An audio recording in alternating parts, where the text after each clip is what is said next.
Welcome to Big Closet Small Planet, made possible by the CNA Foundation, the H&M Foundation, the Relander Foundation, and particularly relevant today, Tencel. The podcast is produced as usual in partnership with Eco Textile News, which we are very happy about. Tencel, yes, is one of our podcast supporters. And when discussing their potential support for this podcast, I made a very specific request. I wanted to interview the CEO of their parent company, Lenzing, who actually produces the Tencel brand. And well, I got what I wished for. So on the line with me from Austria is Stefan Doboczky. Before I get into questioning Stefan, I wanted to give you a little bit background as far as I know about the Lenzing Group in order to give some context.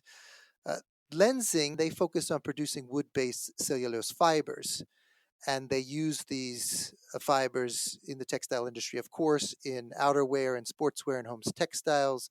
They're used in non-wovens, like in hygiene products, and they're used in work and protective wear and industrial applications. Dissolving wood pulp is the way it works. You process the wood pulp from raw material wood, and then they're made into the range of brands that the Lenzing Group develops, like Tencel, for instance. But interestingly enough, I think also to understand the global fiber market today is to put Stefan's work and Lenzing in context. So according to CRFS report, the world fiber market consumption of fibers was about 1% up in 2018, which included 106 million tons of fiber. And if you break that down, you got the oil-based synthetic fibers, which have the biggest share, about 63%. And then you have cellulosic and protein-based fibers like cotton, which is about 25%, wood-based cellulose fibers, which is around 6%, other natural fibers, which is around 5%, and wool around 1%. Does that meet your view of the global fiber market, Mr. Doboczky? That is about right. That is about right. Okay. So now I get to introduce you. You are the CEO of Lenzing, and my understanding you've been the CEO since 2015. Is that correct? That is correct. I joined in 2015. I worked before for a Dutch company named DSM. Also a little bit active in fibers, more on the crude oil-based fibers, so polyethylene-based fibers, but more importantly in the nutrition and pharmaceutical field at the time. And so I see a doctor in front of your name, although you asked me to call you Mr. Doboczky. What is that, I guess, PhD in? This is a PhD in chemistry, still useful to some extent, but far away yet from research, but still useful. Are you a frequent podcast listener? Yes, I'm a frequent listener. However, this is now my first podcast where I'm myself actually making a contribution. Good. So let me start out by this. I'm curious. Are you an optimist, a pessimist, or a realist, or any other category? How would you describe yourself? I think I would fit more into the bracket of the optimistic part of this population. And why do you think you're optimistic? I think in principle, because maybe it is more fun to be positive about life in the first place.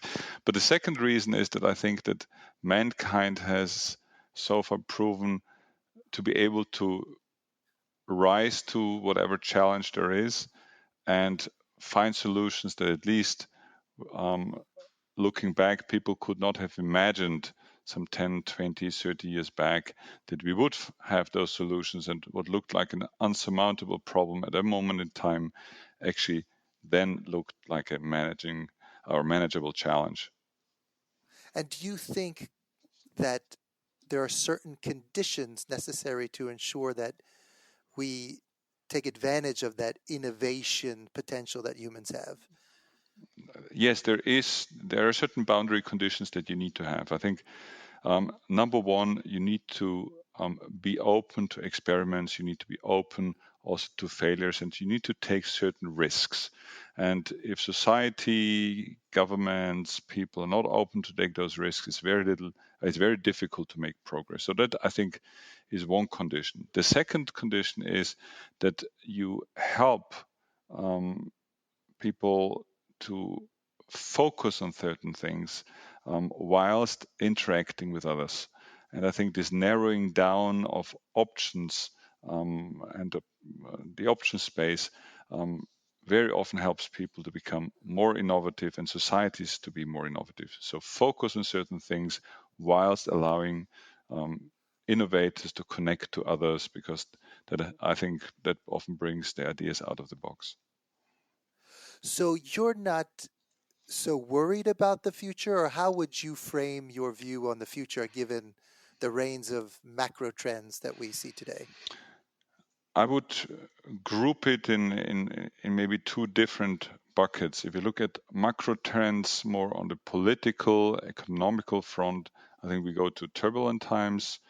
Clearly, some developments that are new to us, the phenomena of populism, the way I think national boundaries get redefined, the let's say the increasing frustration of many parts of the world with the establishment. Those are challenges that I think are new for our decades, and I think they're quite daunting. I think we need to see what comes out of that. But overall, I think it is a period that we have seen also in history, and we will get out of this, I think, stronger and better. The other challenge that is there is everything around climate change. And I think that is indeed the one field where it is not so clear what the developments will bring, because there's very little examples in history that you can look at and see, okay, we had this, we came out. At the moment, it feels at times frightening. If we look at the way species disappear, if we see how certain parts of the world are devastated by natural disasters, by shortage of water, and so on. So I think everything around climate change is a phenomena where it's not easy to be very optimistic, but at the same time, if we don't believe that we can solve it, we also don't create the energy that we need to solve it. Okay, so let me ask you to rank a few things, so I get again a sense of your your advice for the industry. I'm just going to ask a few things, and you can rate them as one being not important and five being extremely important. So, watchdog accountability groups, how important are they? This is a 5. Um, and the only thing where I would make a comment to that is if they don't ride their hobby horse but are reasonably aligned. The thing that can become very counterproductive if different NGOs sort of drive things in different directions or different audit groups. But overall, I think they're very important to get the inertia out of the system. Okay, and do you think there's a lack of those? Do they need to be stronger? Um, I don't think there is a lack, and I think they have been very successful over the last decade. What about legislation and policy? I would give it a 3. I think that the complexity of our industry is such that with legislation, it's going to be not easy. Legislation to foster transparency would be very helpful. I think national legislation, for example, or taxations, there I would be a bit more skeptical. So something like a carbon tax or a green tax, Uh, you're more skeptical to. I'm I'm in principle convinced we need to do carbon pricing. With an indirect tax, I think this would be very efficient. However, the question is how widespread can you apply that, and how What, sort of in sync would different nations work? okay. What about financial investment or new financial instruments? I would give it long term a 5, I think short term, I would also give it a 3. Long term, it's a 5 because that's the ultimate, I think, driving force. But I think with the need for fast change, sometimes financial investors are too far away and it takes longer. The second reason is there are so many not stock listed companies in the textile industry that for them this would matter less. What about bold leadership? And maybe you can define that. But leadership, uh, if you look at the leadership landscape today, do we need uh, more of it, less of it? But how important is it? We need more of it. We need more bold leaders that are looking way beyond the textile industry and who take the courage and who see it as their role to actively engage and change the industry. What about citizen engagement? How important is that? I would rephrase citizen engagement into citizen and consumer education that I consider as a 4 to 5. Extremely important. As a CEO, what is it that preoccupies your thoughts? I think there are 3 different categories. The first category is very much what I described around climate change, the way the world evolves, and what is actually the role of business, what is the role of business leadership to combat some of those issues. Because at least I'm convinced if we in business don't take a very active and much more prominent leadership role by just getting things done, we run the risk of, that things will happen too late.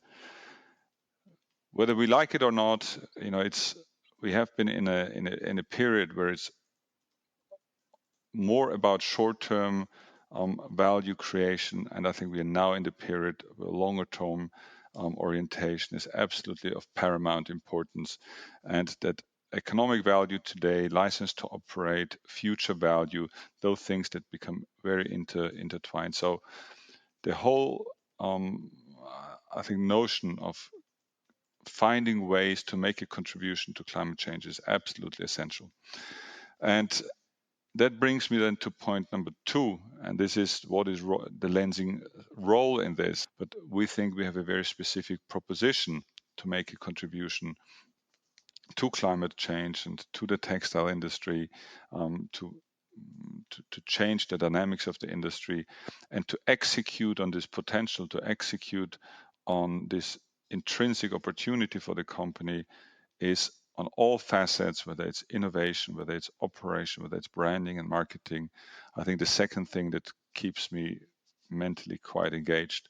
The third thing is how do we actually get the 7,000 plus people in our company not only excited behind the journey that we have embarked on, but also how do we make them happy to collaborate with each other, to make sure that we break down cultural boundaries, national boundaries, get people over different functions to talk and get the best out of this incredible human capital of 7,000 people. So those would be the 3 buckets that I would focus on if I would take sort of the average professional month or quarter. So let's talk about then Lensing, but more specifically in relation to the bucket on how you use Lensing as a company to drive change towards sustainable performance. Uh, are there certain things that you're most proud of in relation to the sustainability work that you're doing? What I think we are particularly proud on that we are a company that 100% takes renewable resource. The major resource we take is wood. And at the end of a very circular process, we produce a product that is biodegradable and compostable. And intrinsically, we have a true circular business model. Whatever the wood has to offer, we turn into something of value add. Either it's a textile fiber or a non-woven fiber, or we make biochemicals out of it, and whatever residues there are, we use for creating bioenergy to drive the whole thing. So I'm very proud on this just circular business model that we're running. The second thing that I'm particularly proud on, that we have been over the last 3-4 years more and more successful to convince consumers and brands that serve those consumers to become more aware of the differences of different textile ingredients and make choices that not only are responsible, but where consumers and brands are willing to pay a premium for it. And I think that consumers also pay for creating sustainable solutions, that they pay for a more livable environment, is of paramount importance. Because if you don't manage this as society, then it is only about lowest cost. It's only about economic value in the short run. And that, I think, is one of the key problems that brought us from the climate side to the position where we are in today. Is the short-termism? It's a short-termism. It needs to be cheap. Yes, it can be sustainable as long as it's the same price. And I think that worked to a point. Now we are at a point that we need to take a step back and let new technologies, new approaches become the new norm. And only then over time again, scale advantage, efficiency gains, and so on will help to reduce costs. But I think the first step is make sure that consumers are prepared for a more healthy, livable environment. And so that means everybody, I mean, consumers are an Everybody. example, but Exactly. everybody needs to pay more for this investment. Exactly. Right? We need to. Let me give you an example just to make Sure. it maybe more illustrative. An average T-shirt, say 200 gram, the fiber in such a T-shirt costs around 30 US dollar cent, 40 US dollar cent. Whatever you pay, in the final, department store or on Amazon or another retail chain, you might pay for it $10, $20, $30, but the pure raw material costs in there are 30 to 40 cents. A more sustainable solution might cost an additional 10 or 15 cents. And with that, you get a reduction of 80 to 90% in water. You might use 80% less arable land. You don't run the risk of microplastics. All of those things that we are very appalled about is a question of additional 10 cent for a t-shirt that costs maybe 20 US dollars in chain. I often hear from maybe what you would call fast fashion brands or those who have lower priced garments that if sustainability is only going to be connected to a luxury product or a higher end product, that this has been a failure in sustainability because there needs to be low price clothes that everyone can afford. Uh, how do you respond to that kind of argument? I would fully agree. We will only be successful if it's affordable for consumers. But with the example I just mentioned before, I try to make the point that we are speaking of not even a percent of the final price that would need to be added to the cost therein. And I think that doesn't make any difference for a very complex product, complex chain that the consumer can't afford it. It's just a question, how do we redistribute over the whole chain those additional 1%? Who takes 0.5%, maybe less profit? Who takes 0.2% less profit? Or can we convince the final consumer to pay 1% more? Yes. And that's interesting because that's not implying that there has to be a change in the business models of today.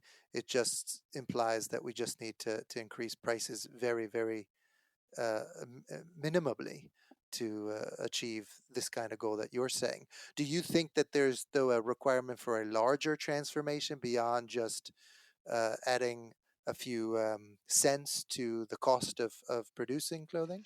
No, I think the challenges that we face is they are much more substantial than just a question whether somebody pays 1% more. The biggest challenge we have is more on the educational side, that consumers first and foremost need to be prepared to make a conscious choice. For that, they need to be prepared to ask questions about their own consumption behavior. They need to ask questions about the choices that are in front of them and be willing to get information, to challenge information, and to digest sometimes very complex contexts, because we are talking here about sustainability, as sustainability would be an easy concept to grasp. What are we talking about? Is it saving water? Is it actually reducing emissions? Is it CO2? Is it arable land? Is it pesticides? Is it waste? Is it microplastics? There are so many things that somehow fall under this umbrella expression of sustainability that's for consumers very difficult to make a well-informed choice. So you can only get there if consumers are willing to learn, are willing to be open, and balancing different arguments. I think you're right. I definitely think it's incredibly complex to educate citizens and consumers about this.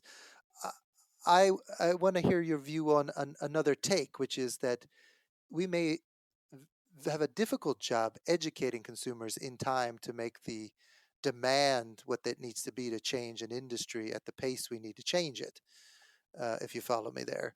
And so, isn't it also important for us to look at the economic incentives to move people to choose a better product or a better service as opposed to trying to educate them to make the choice themselves? Here I'm thinking about things that are bad are still very cheap. Shouldn't they be more expensive? Shouldn't they be taxed so that the good products are more affordable and steer people towards those?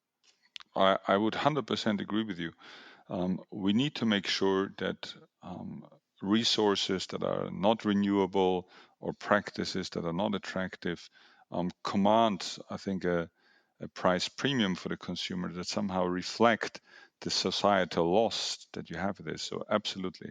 So whether it's some sort of CO2 pricing, can be in form of indirect taxes or other ways. Those, I think, those are concepts that clearly, I think, will be needed in the future for us to help consumers to make more informed choices. However, next to that, we need to work on the educational side of consumers. We need to make sure that whether in school or different curriculums, whether in making things more transparent on the product that he or she can read what is in the food box, what is in the piece of garment, what is in another consumable in there, that I think is of great importance. It's interesting to see what organizations are actually doing that kind of education. I think it's still quite limited, although it's seeped into some schools systems, and in other systems it's a debate. It's an ideological debate on what should be communicated about sustainability. Um, Let me ask you, because of your chemistry and optimism kind of viewpoint on in an innovative viewpoint. Um, how do you see by working through Lenzing or commercial companies or focused on innovation, how can we best harness sustainability to drive this kind of solutions through innovative? How does Lenzing do it? What are you working on? Um, I think there's maybe two things that I would stress before we go into concrete examples. The first one is in the textile industry, we're in a very specific situation that the end consumer sees which fiber components are in his garment. So you need in every piece of garment, you find a small label that says it's cotton or it's lyocell or it's polyester. So consumers see what are the ingredients in their piece of garment, and that's not necessarily common in industries. You have a bit of this in the food industry, a little bit in cosmetics and personal care, but it's still the exception. But this transparency is of essence to drive the concept of sustainability forward. So in this context, we feel that we have just excellent cards by the business model that we had chosen. So in essence, we start already from renewable resources, wood, and have the biodegradable, compostable product. And because of that, and because this whole textile industry has no recycling concept, more than 100 million tons that you mentioned in the beginning somehow end up either as landfill or as microplastics in the ocean or get burned. That just puts a lot of pressure on an industry that lives from the positive impression, from the positive vibe that the consumer has when he buys a piece of garment. And there, I think the role of NGOs that create, I think, noise, that create discomfort, is of great help to drive actually sustainability as an innovative concept. As Lenzing, we have then taken this whole concept. I said, number one, it's a value within the company. It's a non-discussable. We are very explicit that we are not just a shareholder value creating company. We want to find the right balance between creating profit, protecting the people, and serving the people that we interact with, as much as protecting the planet that we use the resources from and that we are working on. So this is a value. The second one is, because this is the essence of our brand promise, it is the essential business driver, growth driver of the company. But last but not least, we have a specific way in how we scrutinize ideas in our innovation pipeline, R&D pipeline, and it's a corporate priority and it's a corporate must that it must have a positive impact on the environment. So you will find no product today in the innovation kitchen of Lenzing that not in some sort of fashion has a positive impact on the environment. So let me ask you, given how technical it is to requirements that there are to develop a fiber into a product that you can sell at a mass scale. And I know, at least I've understood, that it took a number of years, a long time, for Tencel to become a mainstream fiber in the market, because it takes a long time to develop the process. And interrupt me if I'm wrong, but I'm thinking about the innovations, given that there's an increasing demand for fibers in the future. Your area, as I indicated in the beginning, is around just 6% of the global fiber market. Um, and developing new, more sustainable fibers in those other areas, as I understand, it can take a very long time to get them from a lab scale to something that can be commercial viable and then be expanded so it actually makes a difference. How do you view this?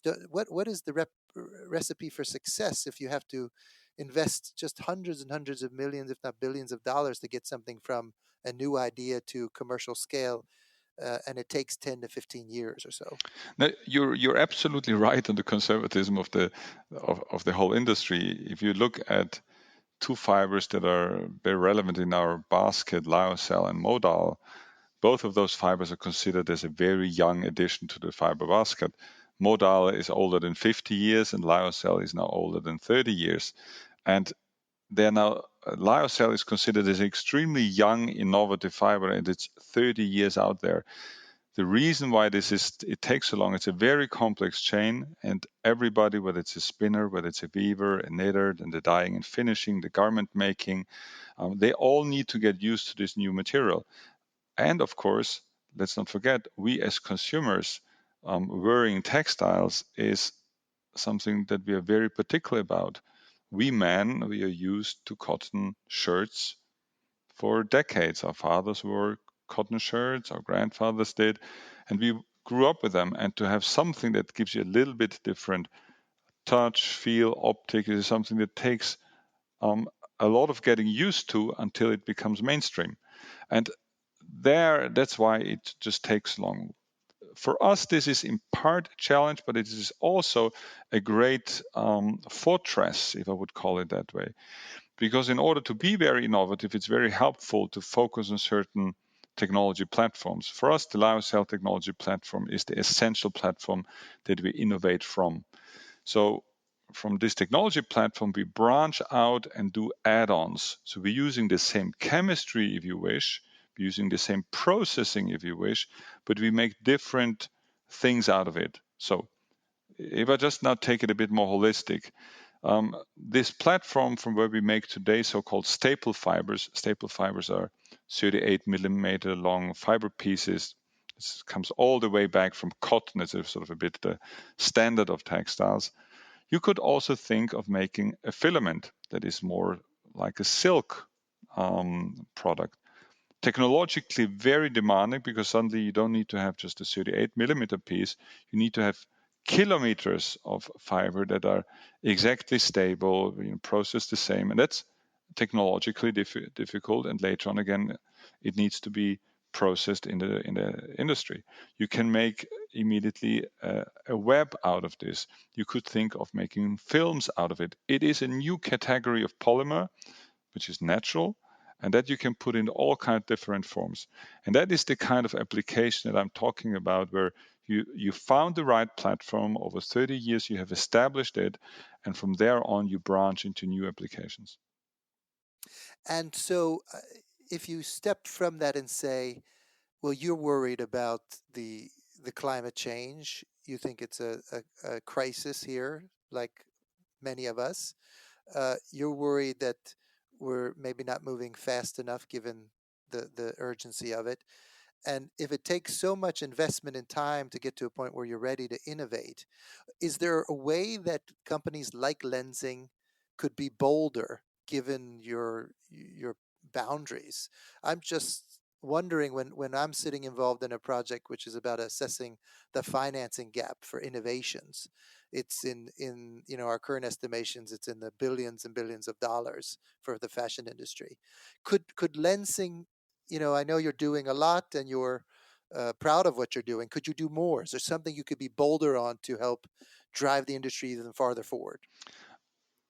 Um, I think it's difficult to say to such a question, no, you cannot be bolder. Yes, you can always be bolder, but in the context of our company, we feel like we are stretching the limits of both our financing firepower, we're stretching the limits of just the resources that we have.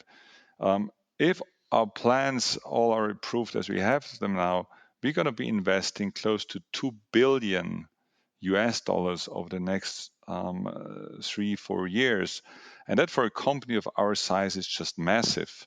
The reason why we do this is because we simply know we're working on the right thing. We know we have something in our hand that really makes a difference to the world, and we are bold. But of course, bold for a company of our size. If you take some of the big consumer tech companies out there, yeah, for them 2 billion is nothing. For us, this is unheard of in our company history of more than 80 years that we take such a step. So what do you think then? Uh, what do you think your colleagues in the industry should be doing? If you guys are stretching yourself as much as you can, what are you missing from your colleagues who are running other companies who are part of the innovation ecosystem? I think what I'm particularly encouraging is to take textile brands, textile manufacturers to take more bold risk. And this is in their market communication, in the way they expose themselves, in the way they try to be transparent, but particularly in the way they try and be bold. And trust that in the end, consumers will get it by taking a more active stance and saying, look, there's certain things that we're going to be doing, but there's certain things that we're simply not going to be doing anymore. And if there are topics like microplastics in the ocean, if there's a lot of marine littering in general, if there is the whole CO2 issue that we have, we will make choices, and we are convinced the consumer will follow us.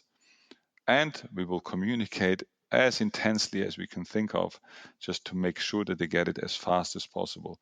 And this boldness to trust that consumers, they are prepared to make those choices and pay a bit more, as long as we explain it well.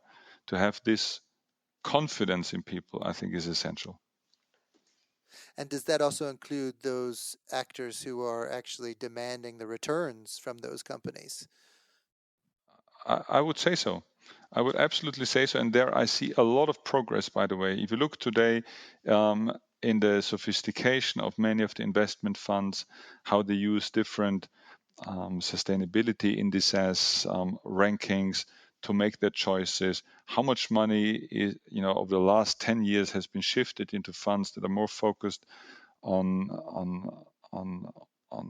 share titles that have a credible sustainability concept, how more sophisticated analysts and investors are in not just taking some kind of claims, but really understanding in depth the business model, the CO2 intensity, the energy intensity, the climate concepts, the way we commit to science-based targets or not. Those are big changes if you compare this to what we had still 10 years back. And I think with different notion of investors, this will drive behavior of management, and ultimately it will get reflected in your share price. And so you feel that support from your investors, right? You Absolutely. feel that they Absolutely. understand. If Okay. I'm today on roadshows, I'm getting, over the last years, now asked questions that I never got on roadshows 10 years back. Today, what is your CO2 story? How will you reduce energy? What are you doing about climate change? How And is if this? they, Stefan, if they said to you, if you said to them, we need to take even bigger investments, and so the return that you're going to get in the next 2 years is not going to be what it has been, but it will be then down the road, how would they respond? Um, I can say only in our case they've been responding so far positively. What you get is a shift in your investor portfolio. You get different investors, but they just fit to you. And I think we can't be an investment opportunity for every investor, but for some we are very attractive. So let me ask you about the link between wood-based fibers and forestry, and that link. Maybe you can help me understand, because I often look at where the challenges are, but also where the opportunities. So you're producing wood-based fibers from pulp. You have an innovative process to do that you've honed over 30 years, and you want to increase your market share, which means you want to increase the amount of wood pulp that you use, and increase that percentage from hopefully 6% to, I don't know how large that could be as part of the fiber mix in the global industry. So does at the same time we have this big discussion that we need to maintain our forests. We need to make sure that they hold the carbon and the greenhouse gases in the trees, that we don't chop them down for that reason. And so I saw that you were all moving into Brazil to do some more viscose production. And so how do you square that kind of issue where you're driving so that you can produce more of this product, but at the same time know what we need to actually reduce the cutting downs of the forest, and we have to increase the amount of forests? Um, I think there are two different discussions. There is absolutely no rationale why it would be interesting for any industry, in my opinion, to cut down ancient forest, such as the Amazon or some of the other old forests in the world. There is no logic for this. So, however, there is a discussion: how do you use arable land today for, let's say, dressing the population or covering the population? And if you compare today cotton versus wood-based cellulosics, you get a factor 4 to 5 more fiber equivalents per hectare if you use wood-based cellulosic fiber. So if you take our future plant in Brazil, we will be managing, you could call it a plantation of eucalyptus in a similar fashion as others would do sugarcane or cotton. What you have is trees grow, you cut them, they grow again, and you have a constant acreage covered with wood, which is growing, that you take down, and that I think is just a continuum. And that I think is a precondition if you speak about sustainable fibers, and this is sustainable forestry. If you are in Europe, for example, here in the country I'm in, Austria, we are using the wood that has been here for centuries, which is beech. In Czech Republic, we use spruce, and that's managed in a very, sustainable, long-term oriented way to just keep the forest alive. The natural, let's say, the net amount of biomass in our forests in Austria is growing every year. But there's a huge industry that lives still from this raw material. But you just do this in a conscious way, like fishermen in the ocean. If you do it well, you actually have a perfect balance of having healthy, good nutrition and a good ecosystem. The same holds true for our industry. Do you think, and I don't have an answer for you, so it's not like I'm already imagining some solution, but in the field of climate, we talk about insetting, where you make investments in supply chains that would benefit beyond just your own reductions in greenhouse gas emissions, but also help increase the value of carbon reductions for a broader group of people, a broader group of industries. Is there a way that, in the way you develop and manage these viscose-based, these forests that you're working with, that you could actually increase the carbon capture and storage by the practices that you do? I don't know if that's even possible, but I was curious. I think overall we have in some of the products like dissolved wood pulp, we actually can be net positive. Not just carbon neutral, we can be net positive. We have set ourselves the target that by the year 2030 we want to reduce the CO2 let's say intensity per ton of product of the group by 50%. By the year 2050 we will be carbon neutral.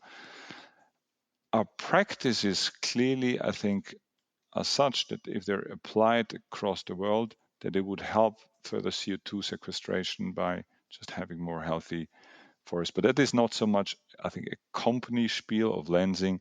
I think that is more the practices, I think, of the forest industry here in quite some parts of Europe.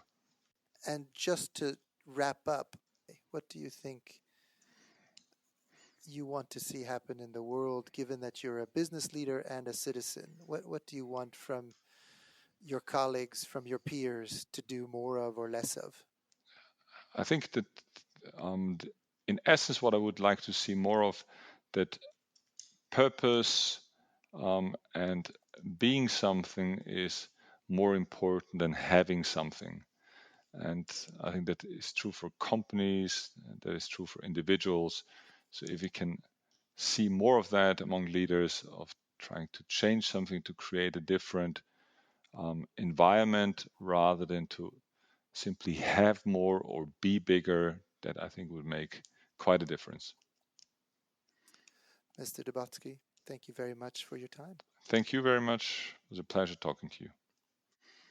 And for those of you out there listening, if you have questions or comments, you know where to reach us. Take care.